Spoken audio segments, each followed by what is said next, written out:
Assalamualaikum warahmatullahi wabarakatuh. Kami dari kelompok 3 akan mempresentasikan hasil diskusi kami mengenai materi strategi intervensi konseling. Sebelum ke pemaparan materi yang akan disampaikan oleh teman-teman saya akan memperkenalkan anggota kelompok saya sendiri. Yang pertama, ada Adi Mama Sidik. Saya Sophie Helpiani sebagai moderator. Ada Cecep Maulana, ada Iim, Neng Husnul, Rina, dan Yulia Ramadhani. Langsung saja ke materi pertama yang akan disampaikan oleh teman saya. Selamat mendengarkan dan memahami. Pengertian strategi dan intervensi konseling. Strategi dan intervensi konseling adalah cara atau rencana dan campur tangan yang dilakukan oleh guru BK atau konselor dalam menghadapi masalah yang dialami peserta didik. Dalam hal ini, guru BK masuk masalah peserta didik untuk membantu menyelesaikan masalah yang dialaminya. Dengan peran seorang guru BK, diharapkan masalah yang terjadi pada peserta didik dapat diatasi, sehingga target dari bimbingan konseling dalam suatu sekolah tercapai dengan maksimal. Adapun cara atau rencana yang akan diambil dan dijalani oleh peserta didik ini bermacam-macam. Ada berbagai macam hal yang mempengaruhi ketetapan strategi intervensi yang dilakukan guru BK terhadap peserta didik. Di antaranya adalah sebagai berikut.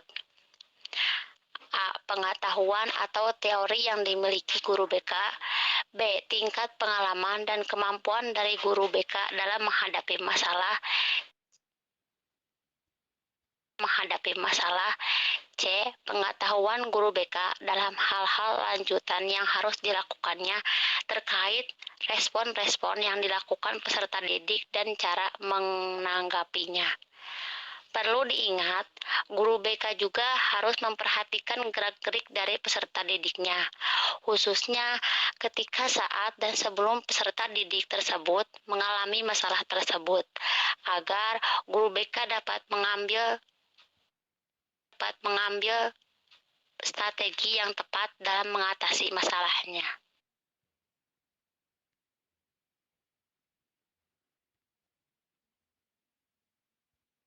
Bismillahirrahmanirrahim. Assalamualaikum warahmatullahi wabarakatuh. Yang kedua, hal-hal yang harus diperhatikan ketika sedang melakukan konseling.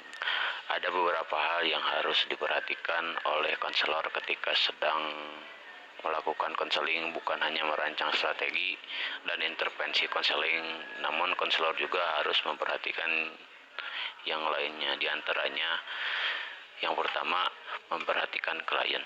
Dalam memperhatikan klien, hal pertama yang perlu dilakukan oleh konselor adalah dalam berkomunikasi. Komunikasi yang memperhatikan dan tunjukkan terutama dalam 3 saluran, yaitu ekspresi wajah, posisi badan, dan respon verbal. Bentuk komunikasi ini akan memberikan sinyal bagi klien apakah tingkat penerimaan, persetujuan, penolakan atau pengabaian, dan berhubungan dengan penguatan tingkah laku. Perhatian dalam berkomunikasi adalah sangat penting, sebab jika klien mengungkapkan tetapi konselor tidak menanggapi secara serius, maka klien tidak akan pernah meneruskan permasalahannya. Hal ini juga menunjukkan bahwa perilaku konselor dapat berkontribusi terhadap rasa aman klien.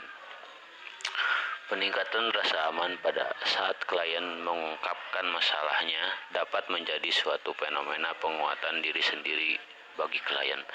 Dalam ekspresi wajah, menunjukkan apa yang ditangkap konselor dari klien.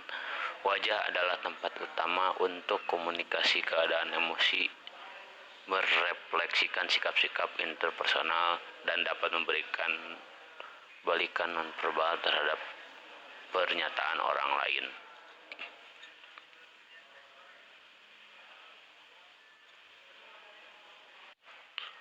Serta mata merupakan sumber utama dari informasi berikutnya terhadap pembicaraan manusia. Ekspresi wajah juga akan memperkuat efek baik positif maupun negatif. Selanjutnya, ekspresi wajah dibagi menjadi 3 tipe. Yang pertama, kontak mata, anggukan kepala, dan memanipulasi otot wajah untuk senyum, mengerutkan dahi, pandangan aneh, acuh tak acuh, dan lain-lain. 2. Gerak tubuh atau bahasa tubuh.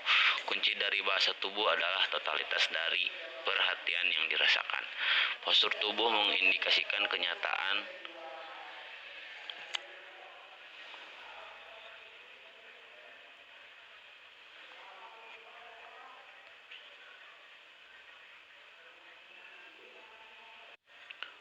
Postur tubuh mengindikasikan kenyamanan antara proses konseling dengan topik yang didiskusikan.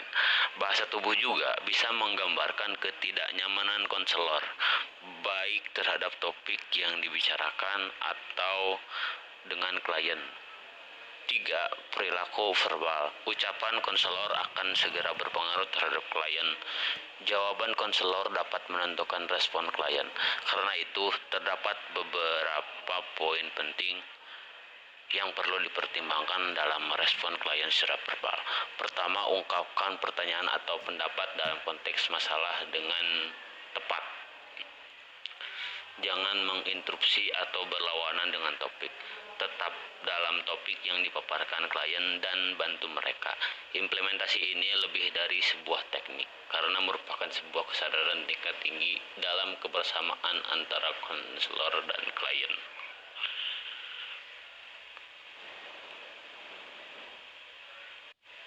Kemudian yang B, mengelola sesi konseling.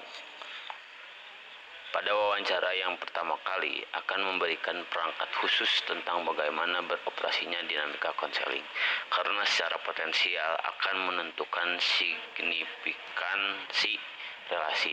Secara umum, tujuan dari wawancara yang pertama kali adalah sebagai langkah mereduksi kecemasan klien. Untuk menahan diri dari pembicaraan yang terus-menerus, untuk mendengarkan secara baik dan hati-hati, serta untuk menyadari bahwa pilihan klien terhadap topik-topik yang memberikan pemahaman terhadap prioritasnya. Selanjutnya, jika konselor sejak pertemuan awal sudah fokus, maka konselor akan mengumpulkan informasi dalam pertemuan-pertemuan berikutnya. Belajar untuk mengerti berarti meletakkan agenda untuk mengikuti dunia klien. Ini berarti bahwa konselor tidak boleh khawatir dengan dirinya sendiri. Misalnya, apakah saya mengerjakan hal-hal yang benar? Apakah saya terlihat gugup? Dalam pertemuan awal, konselor harus respect terhadap klien, memberikan sedikit senyum, dan mempersilahkan klien untuk duduk dengan bahasa yang sederhana dan sopan. Selanjutnya, konselor harus menstrukturkan konseling dengan menjelaskan bagaimana konseling akan dilakukan, batasan-batasan peran serta tujuan yang diharapkan, termasuk masalah kerahasiaan. Setelah hal ini jelas, maka pekerjaan konseling dapat dimulai.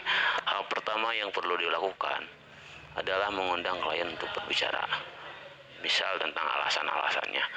Dan dari alasan-alasan ini mungkin akan mengindikasikan harapan-harapan atau hasil yang diinginkan melalui konseling.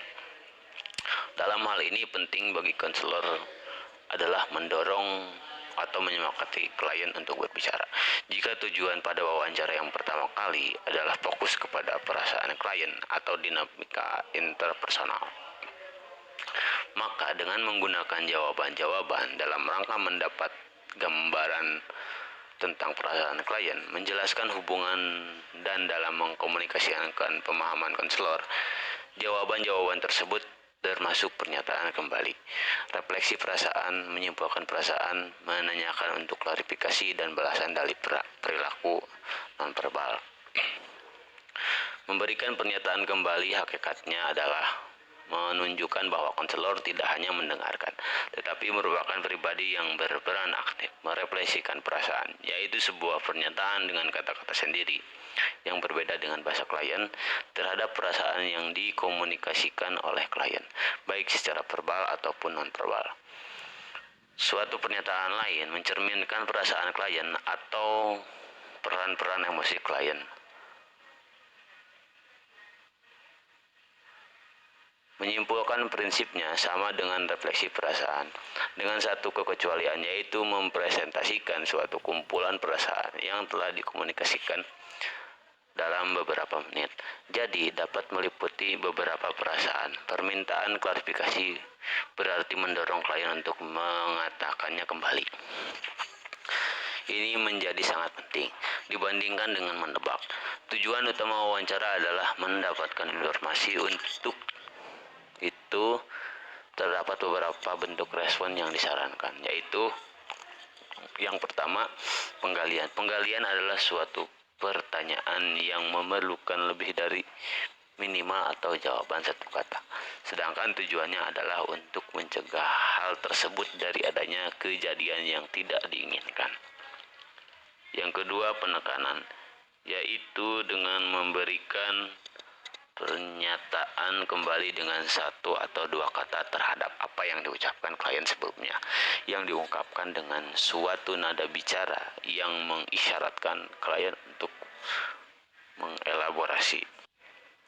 Yang ketiga, pertanyaan tertutup. Ketika Anda bertujuan untuk mengajak klien berbicara tentang sesuatu, pertanyaan tertutup bukanlah respon yang baik, namun ingin klien memberikan informasi yang spesifik. Ini bisa menjadi respon yang baik. Yang keempat, permintaan klarifikasi. Meminta klarifikasi bisa digunakan untuk mengumpulkan informasi yang baik untuk mengelaborasi perasaan klien. Hal ini penting untuk menjaga bahwa banyak pertanyaan dapat menjadi berlebihan atau di luar kegunaan. Selanjutnya, dalam sesi yang kedua, konselor dapat melakukan wawancara dengan fokus isi kepada satu, identifikasi data, identifikasi klien. Yang kedua, menyampaikan masalah, baik yang utama dan yang lain. Jika masalah mempunyai komponen behavioral, ini akan diliput dengan baik. 3. Setting kehidupan klien saat ini. 4. Riwayat keluarga. 5. Riwayat pribadi. 6. Deskripsi klien selama wawancara. Dan yang ketujuh, kesimpulan dan rekomendasi. Dalam sesi berikutnya, wawancara hendaknya sudah mengarah kepada wawancara terapeutik dan dilakukan dengan menggunakan data-data yang sudah dimiliki. Sedangkan dalam mengakhiri wawancara, dijelaskan bahwa bila mengakhiri wawancara ini dipandang sebagai suatu transisi dari satu kondisi psikologis yang lain, maka fungsi konselor adalah sebagai jembatan dari kondisi psikologis dari yang satu ke yang lain. Sekian. Assalamualaikum warahmatullahi wabarakatuh.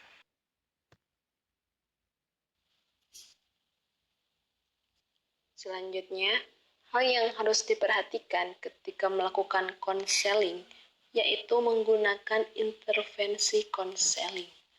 Nah, secara garis besar, intervensi yang sering digunakan oleh konselor ada strategi modeling sosial, strategi bermain peran dan latihan, strategi mengubah kognitif, dan yang terakhir ada strategi manajemen diri. Nah, yang termasuk model sosial ada model hidup, model simboling, dan model tertutup.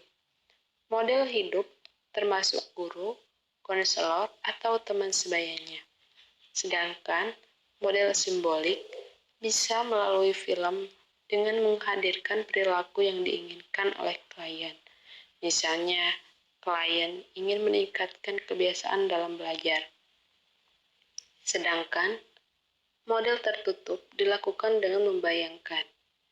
Kedua, ada strategi bermain peran dan latihan. Model ini dapat meningkatkan perubahan melalui perangsangan atau permainan secara nyata dari respon yang diinginkan. Ketiga, ada strategi mengubah kognitif. Dan yang terakhir, strategi manajemen diri.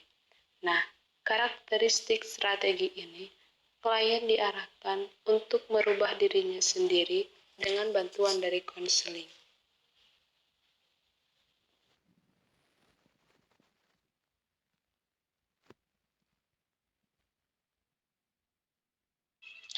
Menggunakan intervensi konseling.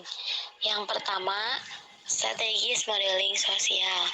Modeling sosial dibangun berdasar atas belajar observasional.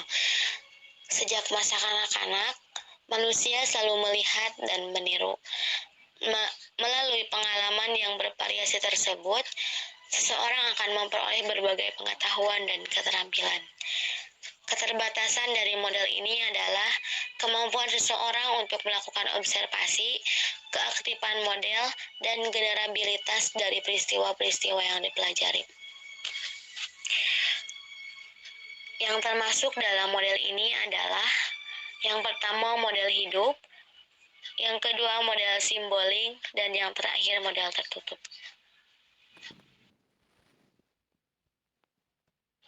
Sedangkan model tertutup dapat dilakukan dengan membayangkan model. Penting untuk diperhatikan bahwa dalam pemilihan model hendaknya mempertimbangkan kesamaan antar klien dan dengan model. Model hidup termasuk konselor, guru, atau teman sebaya yang secara langsung dapat diobservasi. Model simbotik dapat dilakukan melalui audio tape, video tape, atau film-film dengan menghadirkan perilaku-perilaku yang diinginkan oleh klien.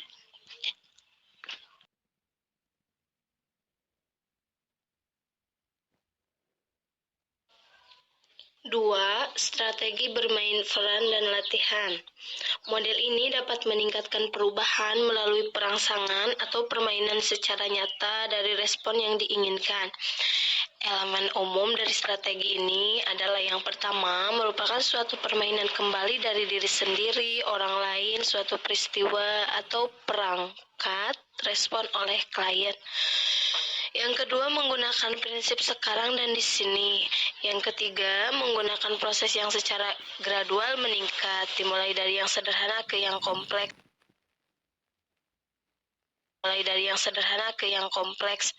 Dan yang terakhir, balikan terhadap klien dilakukan oleh konselor dan atau orang lain yang membantu. Model ini biasanya efektif untuk digunakan sebagai metode dalam merubah sikap klien, meningkatkan kesadaran diri, pemecahan konflik, maupun sebagai metode untuk mengubah perilaku. Yang ketiga, strategi mengubah kognitif. Model ini merupakan realisasi dari asumsi bahwa masalah-masalah klien adalah hasil dari pikiran, sikap, dan kepercayaannya yang negatif, tidak realistik, atau self-defeating. Sebagaimana dalam rasional emotif terapi dari Ellis, termasuk dalam strategi ini adalah talk stopping. Teknik ini dapat digunakan kepada klien yang secara konstan menuangkan sesuatu pada masa lalu, saat ini, atau masa depan, atau yang secara konstan menggunakan pikiran yang tidak logis atau pemikiran yang berpusat kepada rasa takut.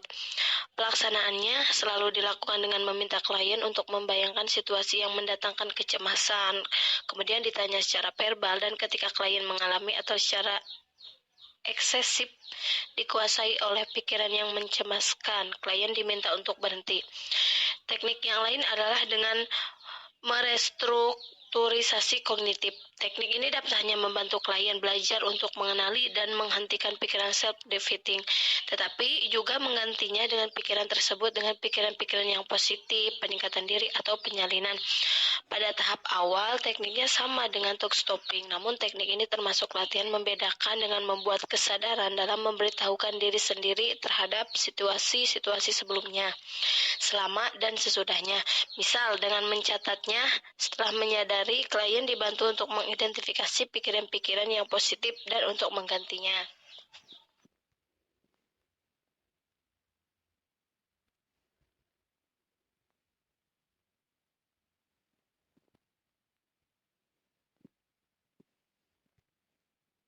Strategi manajemen diri.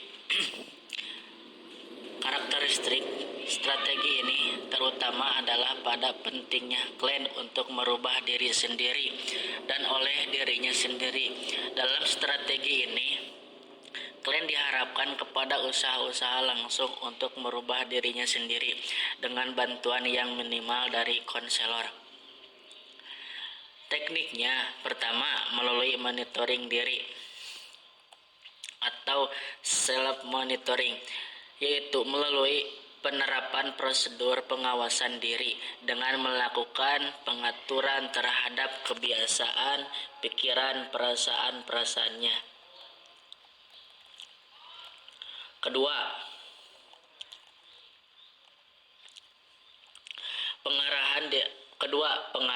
penghargaan diri sendiri atau self reward. Caranya dapat dilakukan dengan memberikan penghargaan pada dirinya sendiri setelah perilaku tertentu yang diharapkan dapat ditampilkan. Ketiga, kontak dengan diri sendiri atau self contracting.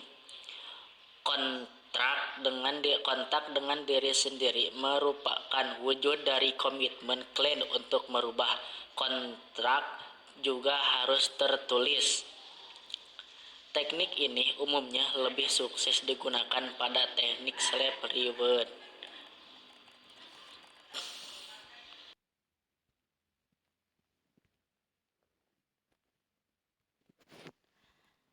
Alhamdulillahirobbilalamin. Pemaparan materi sudah selesai. Itulah pemaparan materi dari teman-teman saya. Mohon maaf bila banyak kesalahan dan kekurangan, karena kami masih dalam tahap pembelajaran. Mudah-mudahan ada manfaatnya. Sekian dari saya sebagai moderator. Wassalamualaikum warahmatullahi wabarakatuh.